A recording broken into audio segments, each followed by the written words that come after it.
ہزاروں سال پہلے کی بات ہے، اب تو ایسے ہی لگتا ہے۔ میرے بدن کے ہر مسام پر قدم بقدم چلتا ہوا کوئی نہ کوئی لمحہ وقت کا کوئی نہ کوئی پیمانہ آگے بڑھا رہا ہے۔ مال روڈ کے فٹ پاتھ پر میں چل رہا تھا، خواب ہی لگتا ہے، پچھلا زمانہ لگتا ہے۔ فٹ پاتھ پر چل رہا تھا کہ ایک نوجوان سی چھوٹی عمر کی عمر ہی کہہ لیجیے لڑکی آئی اور آ کر مجھ سے بھلا ہوئے بابو جی کر کے، اسٹوڈنٹ تھا میں ان دنوں، اس نے مجھ سے کچھ مانگا، خیرات مانگی۔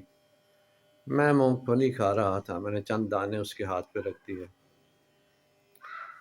وہ پھر پیچھے پیچھے چلتی آئی، دوبارہ اس نے کہا پیسے دو، میں نے بس بقیہ مونگ پھلی تھی، میں نے وہ بھی پکڑا دی اسے۔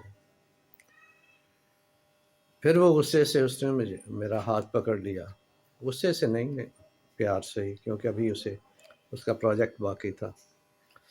تو ہاتھ پکڑ لیا، اس کا شاید اثر ہو گیا مجھ پہ، میں نے چھوٹا سا کوائن حسب توفیق جو تھا میرے پاس، میں نے پکڑا دیا اسے۔ کہتی ہے یہ کیا ہے؟ وہ اور چلتی رہی پیچھے، میں بے دھیانی میں آگے جانے کی کوشش کی۔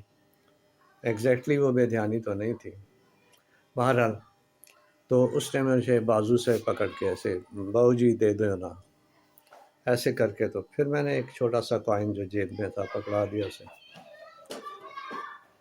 اس کے بعد بازو سے ہاتھ اس نے ہٹایا، کہتی ہے نہیں مجھے پیسے دو، مجھے پتہ ہے اس نے دیکھ لیا تھا پیسے کچھ کھنک رہے ہیں میری جیب سے جب میں نکال رہا تھا۔ تو اس نے یہاں سے یہ بٹن بھی کھول دیا اور تھوڑا آگے آ کے اس نے کہا دے دو نا، ہیں تمہارے پاس پیسے، دے دو نا۔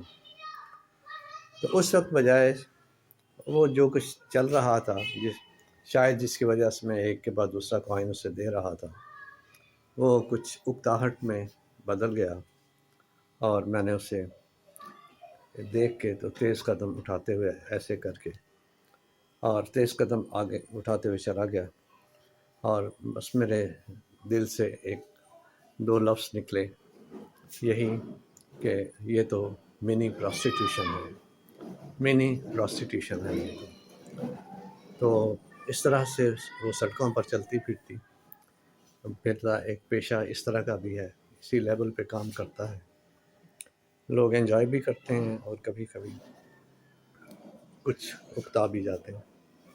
Thank you.